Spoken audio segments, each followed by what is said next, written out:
السلام علیکم ورحمۃ اللہ وبرکاتہ۔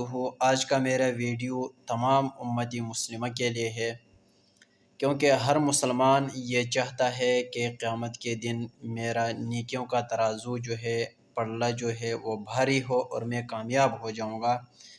تو اس کے لیے میں نے آپ دوستوں کے لیے ایک بہترین عمل لایا ہوں کہ جس کو ہم صبح و شام استعمال کریں گے تو اللہ رب العزت ہمارا نیکیوں والا پلہ وہ بھاری فرمائے گا اور ہمیں کامیاب فرمائے گا۔ وہ دعا کیا ہے؟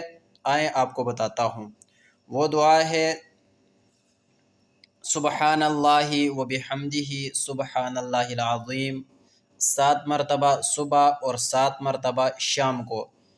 اس دعا کو جو شخص استعمال کرے گا، اللہ رب العزت اس کا جو نیکیوں کا پلہ ہے وہ بھاری فرمائے گا قیامت کے دن۔ اللہ رب العزت ہم سب کو